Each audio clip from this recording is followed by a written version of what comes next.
Eagle అనే name ఏర్పాటు చేయడంలో కూడా ప్రముఖంగా పాత్ర తీసుకున్నది కూడా గౌరవ ముఖ్యమంత్రి గారు. మేము 4, 5 నేమ్స్ ఇస్తే ఆయనకి ఆ 4, 5 నేమ్స్ కూడా నేత్ర అని చాలా చాలా నేమ్స్ పంపించాం.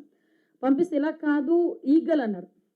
ఈగల్ అని చెప్పి ఆయన రౌండప్ చేసి ఈగల్ అంటే డ్యాగ కన్ను. అంటే మనం గాంజా మీద డ్యాగ కన్ను పెడుతున్నాం. డ్యాగకి ఎంత దూరంలో ఉన్నా కూడా ఎగురుతున్నా కూడా దానికి పాయింట్ ఏదైతే ఉందో టార్గెట్ పాయింట్ చాలా క్లియర్గా కనిపిస్తుంది. సో దీనికి ఈగల్ అని పేరు పెడదాం, దాని పరంగానే మీరు పనిచేయాలి అన్నారు. సో ఈగల్ షార్ దగ్గర నుంచి వచ్చిన వర్డ్ అది. ఇంచుమించు చెప్పాలంటే ఒక మానస పుత్రిక అనాలి ఈగల్ని. ఈరోజు ఆ ఈగల్ మనం స్థాపించిన దగ్గర నుంచి కూడా రవికృష్ణ గారిని మంచి ఎఫిషియెంట్ ఆఫీసర్ని కూడా దానికి డీజీ కింద ఏర్పాటు చేసుకొని మనం డిఐజీ కింద ఏర్పాటు చేసుకొని అక్కడి నుంచి కూడా మనం అందరం కూడా వర్క్స్ అనేవి స్ప్రెడ్ చేసుకోవడం జరిగింది. ఈగల్ టీమ్స్ ఏర్పాటు చేసుకోవడం దగ్గర నుంచి ఈరోజు ఈగల్ టీం పరిస్థితి ఎలా ఉందంటే ఇందాక నేను మాట్లాడుతుంటే చెప్తున్నారు, అందులో ఉన్న ఒక కానిస్టేబుల్ కూడా ఈరోజు మాట్లాడాలి అనుకుంటే మొత్తం టీంలో వాళ్ళు ఏం పని చేస్తున్నారు మొత్తం అంతా కూడా ఒక మోటివేషన్ ఇవ్వడానికి ఒక 20 మినిట్స్ ఒక కానిస్టేబుల్ కూడా డైరెక్ట్గా మాట్లాడగలరు.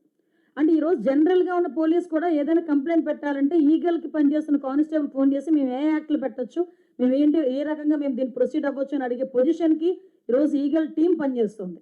అంటే ఈగల్లోనే 3 టాస్క్ ఫోర్స్ కేంద్రాలుగా పెట్టుకున్నాం. ఒకటి వైజాగ్, విజయవాడ అండ్ రాజమండ్రి. వైజాగ్ అక్కడ కూడా మనం ప్రత్యేకంగా టీంని ఏర్పాటు చేసుకొని ఏదైతే మనకి ఏజెన్సీ నుంచి వస్తుందో గాంజాయి వస్తుంది సరఫరా అవుతుంది అనుకున్న ప్లేస్ని కొన్ని హాట్స్పాట్లు గుర్తించాం. ఈ విషయం కూడా ఇక్కడ మీకు ఒక విషయం కూడా చెప్పాలి. మేము అధికారంలోకి వచ్చిన నాటికి ఇంచుమించు మల్టిపుల్ వేస్ ఉన్న ఏజెన్సీ నుంచి కిందకు వచ్చే వేస్, కానీ ఎన్ని చెక్ పోస్టులు ఉన్నాయా అని ఆ రోజు అడిగితే 4 చెక్ పోస్టులు ఉన్నాయండి అన్నారు.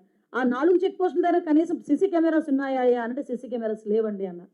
అంటే అటువంటి పొజిషన్ నుంచి ఈరోజు చాలా వేరే సెక్టార్స్లో సిసి కెమెరాస్ ఏర్పాటు చేసుకోవటం, చెక్ పోస్టులు ఏర్పాటు చేసుకోవటం, ఎక్కడి నుంచైనా వస్తుంది గాంజా వస్తుందంటే ఇన్ఫర్మేషన్ మనం తీసుకోవటం, ఇమీడియట్గా దాన్ని పట్టుకొని వాళ్ళందరికీ కూడా కేసులు పెట్టడం.